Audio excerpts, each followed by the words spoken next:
Hi friends, வணக்கம் நண்பர்கள். நான் உங்கள் அன்பு நண்பன் முத்துக்குமரன் பாஸ்கரன் பேசுகிறேன். இன்றைக்கி நம்ம கலர் பலூன் சேனலில் என்ன டாபிக்னு பார்க்கறதுக்கு முன்னாடி நான் எப்போதும் உங்கள்கிட்ட அன்போட உரிமையோடு கேட்குறேன் அந்த 4 விஷயத்தை கேட்டுக்கிறேன். நம்ம சேனல் இது வரைக்கும் சப்ஸ்கிரைப் பண்ணால் நம்மளுக்கு சப்ஸ்கிரைப் பண்ணுங்கள், லைக் பண்ணுங்கள், ஷேர் பண்ணுங்கள், கமெண்ட் பண்ணுங்கள். வாங்க நண்பர்களே, வீடியோ பார்க்க போகலாம்.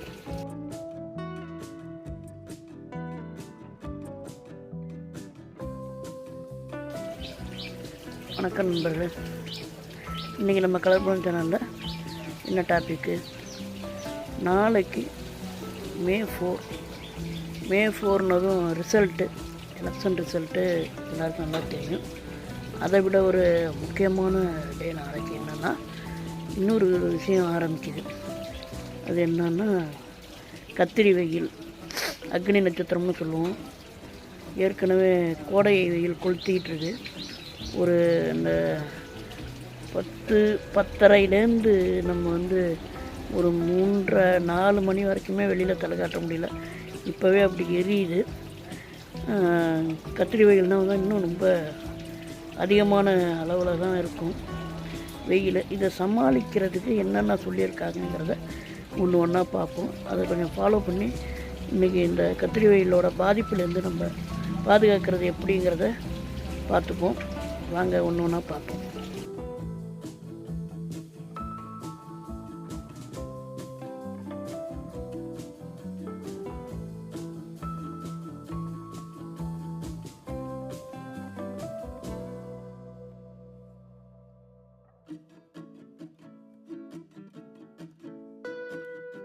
நண்பர்களே, முதல்ல நம்ம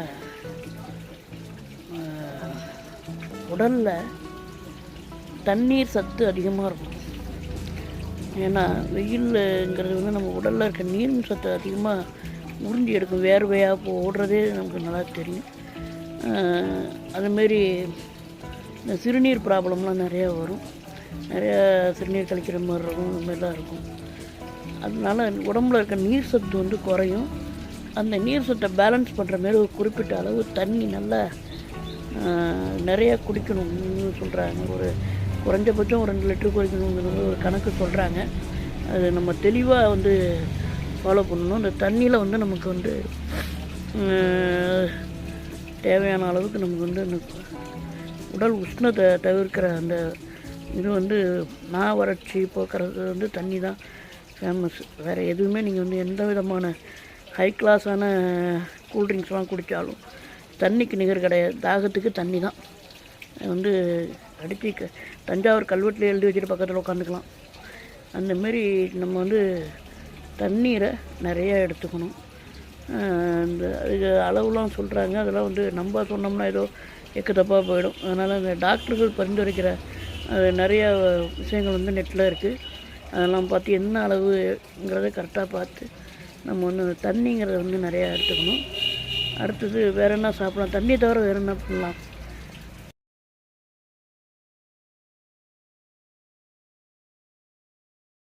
ஆமாம் நண்பர்களே, நம்ம வெளியில் மேக்ஸிமம் இந்த கத்திரி வெயில் டயத்தில் வெளியில் சுற்றுறத கொஞ்சம் நிறுத்திக்கிறது, 100% நிறுத்திக்கிறது நல்லது. ஆனால் அது வேறு வழி இல்லை, நம்ம போய் தான் ஆகணுங்கிற சுச்சுவேஷனும் நம்ம நிறையா பேர் இருப்போம். அப்படி இருக்கும்போது நம்ம என்ன பண்ண முடியும், ஒரு குடை ஒன்று எடுத்துகிட்டு போகணும். கையில் கண்டிப்பாக ஒரு குடை இருக்கணும். அது வெயில்னாலோ மழைனாலோ கண்டிப்பாக ஒரு குடை இருக்கணும். அது எந்த ஏஜுங்கிறதுலாம் கிடையாது. குடை எடுத்துகிட்டு போகிறதுக்கெல்லாம் நம்ம வெக்கப்படாதீங்க. அது வெள்ளை குடையா, இந்த மாதிரி கருப்பு குடைன்னா உங்களுக்கு அந்த வெயிலை அப்சர்வ் பண்ணி உள்ளே அனுப்பும். வேறு வெளிர் கலர்னாக்கா ரிஃப்ளெக்ட் பண்ணணும்லாம் சொல்கிறாங்கல்ல, அந்தமாரி ஏதோ ஒரு குடையை பார்த்து ஒரு பேக்கில் போட்டு வச்சுக்கிட்டிங்கன்னா அது கொஞ்சம் ஈஸியாக இருக்கும். அதேமாதிரி எங்கே போனாலும் நான் முன்னாடியே சொன்ன மாதிரி தண்ணி சொன்னால அதுமாதிரி ஒரு வாட்டர் பாட்டில் ஒன்று வச்சுங்க, ஒரு குடை ஒன்று வச்சுங்க. அடுத்தது பார்க்கலாம். நம்ம கோடை நாள் ஒன்று விளம்பரம்லாம் நிறையா வர ஆரம்பிச்சிச்சு. எனக்கு அந்த ட்ரிங்க்ஸு, இந்த ட்ரிங்க்ஸு, மேங்கோ, அது இது அப்படி இப்படின்னு போட்டு, ஏன்னா அந்த செயற்கை ரசாயனங்களை கொண்டு தயாரிக்கிற அந்த குளிர்பானங்களை நம்ம வந்து பார்க்குறோம். அந்தமாரி குளிர்பானங்களை மேக்ஸிமம் தவிர்த்துறது நல்லது. ஏன்னா அதில் இருக்க அந்த சேர்க்குற அந்த வேதிப்பொருள் கெமிக்கல் வந்து நம்மளோட உடல் சூட்டை அதிகப்படுத்தி இன்னும் நிறையா அந்த தோல் நோய்களை, உடல் உஷ்ணம் சம்பந்தமான நோய்களை அதிகப்படுத்தி நமக்கு கொடுத்துட்றதால அதை தவிர்த்துட்டு அதுக்கு பதிலாக நம்ம வீட்டிலையே தயார் பண்ணி அந்த ஜூஸ் அடித்து ஃப்ரெஷ்ஷாக குடிக்கலாம். ஆப்பிள் ஜூஸு, ஆரஞ்சு ஜூஸு, மாம்பழம், ஏபிசி ஜூஸ்லாம் சொல்கிறாங்களே, அதெல்லாம் எதாக இருந்தாலும் நம்ம வீட்டில் மிக்ஸி இருக்குது, என்ன அடித்து வச்சு ஃப்ரிட்ஜு எல்லா வீட்லேயுமே ஃப்ரிட்ஜ் இருக்கும், வச்சு சாப்பிட்லாம். கூலிங்காக அப்பப்போ தயார் பண்ணி சாப்பிடுங்க. நேற்று செஞ்சது முந்தா நாள் செஞ்சதெல்லாம் வேண்டாம், அதெல்லாம் செரிக்காமல் போகும். இது வந்து அன்னன்னைக்கு ஃப்ரெஷ் ஜூஸ்னே பேர் இல்லை அதுக்கு, அதை சாப்பிடுங்க. நம்ம வெளியில் போய் கடத்தரில் இருக்க ஃப்ரெஷ் ஜூஸ் கடையில் சாப்பிட்றத விட அது வேறு வழி இல்லைன்னா போய் நம்ம வேணால் வாங்கி சாப்பிட்டுக்கலாம். வீட்டில் இருக்க நம்ம அதை அப்பப்போ செஞ்சு சாப்பிட்லாம். மற்றபடி பசங்களுக்கு இந்த வெளியில் மேக்ஸிமம் அந்த வெளியில் விற்கிற அந்த ஐஸ்கிரீமு, அந்த குச்சி ஐஸு, அது இதெல்லாம் இப்போ ஒன்றும் வாங்கி கொடுத்துறாதீங்க. அதெல்லாம் காலம் மாறி போச்சு, அதை தயாரிக்கிற முறையெல்லாம் மாறி போச்சு. இப்போ வந்து அதெல்லாம் வாங்கி கொடுத்து இன்னும் நோயை தான் நம்ம அதிகரிக்கணும். அதுக்கு பதிலாக இந்தமாரி பழங்களாக சாப்பிட பழக்குங்க பிள்ளைங்கள. ஜூஸ் வாங்கி கொடுத்து பழக்குங்க. அடுத்தது வந்து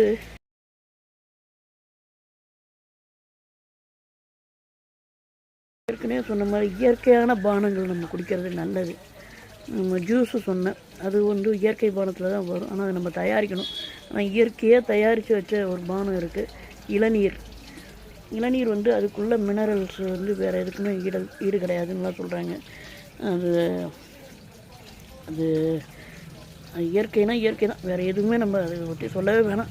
கலப்படம் பண்ண முடியாத ஒரு இயற்கை உணவுப் பொருள் வந்து இளநீர். அதை சாப்பிட்லாம், எங்கே கிடைச்சாலும் வாங்கி சாப்பிட்ருங்க, எவ்வளோனாலும் வாங்கி சாப்பிட்ருங்க, ஒன்றும் பெரிய அமௌண்ட் இருக்காது.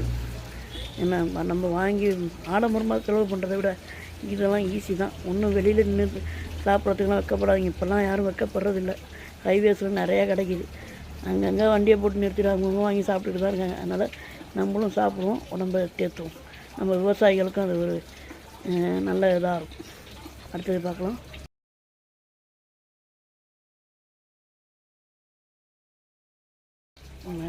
இளநீர் சொன்ன மாதிரியே இப்போ அடுத்தது வந்து பனநுங்கு. பனநுங்கு வந்து ஒரு கலப்படம் பண்ண முடியாத ஒரு இயற்கை உணவுப் பொருள். என்ன அது லிக்விடாக இருக்கும், இது கொஞ்சம் சாலிடாக இருக்கும், அவ்வளோதான். இதெல்லாம் சாப்பிட பழக்குங்க. இந்த காலகட்டத்தில் நம்ம வந்து அந்த பனை சார்ந்த அந்த உணவுகளை சாப்பிட்றது நல்லது. பனைமட்டை விசிறி வந்து நம்ம உடம்புக்கு குளுமையை கொடுக்கும். அதேமாரி பதநீர் அதுவும் சாப்பிட்லாம். பனை சார்ந்த உணவுகள் வந்து நமக்கு வந்து உடலுக்கு குளிர்ச்சியை தரும், நோய் எதிர்ப்பு சக்தி அதிகரிக்கும். இதெல்லாம் வந்து எல்லாம் முன்னோர்கள் சொன்னது தான். இன்னும் டீட்டெயிலாக வேணும்னா நீங்கள் வந்து நெட்டில் பாருங்கள். அடுத்தது நண்பர்களே, நம்ம அந்த பழ சாறு பற்றி சொன்னோம், ஜூஸ் பற்றி.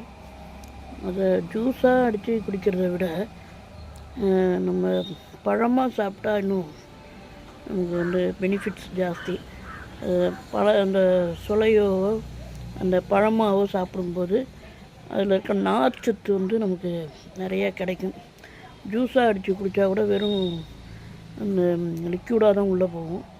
இது நம்ம அந்த பல்போடு சாப்பிடும்போது இப்போ அதில் உள்ள நார் சத்து நம்ம உடம்புக்கு நிறையா கிடைக்கும். செரிமானத்தை கூட்டும், உடல் கழிவுகளை வெளியேற்றும். நம்ம பசங்களுக்கு செயற்கையாக உள்ள அந்த தின்பண்டங்களை வாங்கி கொடுக்குறது, ஜங்க் ஃப்ரூட்ஸு, சிப்ஸு, அது இதுன்னு வாங்கி கொடுக்குறத விட பழங்களோட சுவைக்கு நம்ம வந்து பிள்ளைங்களை பழக்கணும். பழங்களோட நன்மைகளை எடுத்து சொல்லி அவங்களுக்கு வாங்கி கொடுத்து சாப்பிட பழக்க வைக்கிறது அவங்க உடல் நமக்கு நல்லது. அடுத்தது பார்க்கலாம். நண்பர்களே, அடுத்தது நம்ம எப்போதும் யூஸ் பண்ணுறது தான் தயிர், மோர். இதில் வந்து இது ரெண்டுத்தையுமே உணவில் அதிகமாக எடுத்துக்கலாம். இது வந்து நம்ம வெளியில் போய் நம்ம சாப்பிட்ற அந்த ரெடிமேடு அந்த தயிர் சாதம் அதை விட வீட்டில் தயார் பண்ணி சாப்பிட்றது சுகாதாரமாக இருக்கும்ங்கிறது என்னோட ஒரு ஒப்பீனியன் தான். இது நீங்கள் எப்படி எடுத்துக்கிறீங்கன்னு எனக்கு தெரியாது. அதே மாதிரி ஏதோ ஒரு கம்பெனி பேரில் போட்டு ரெடிமேடு தயிர் அந்த இது கப்பு தயிர் அந்த தயிர்ன்றதெல்லாம் வருது. அதை விட நம்ம வீட்டில் தயார் பண்ணி பழைய முறைப்படி இந்த உரகு ஊற்றி செய்கிறதும்பாங்க, அதெல்லாம் கிடச்சிதுன்னா நல்லது.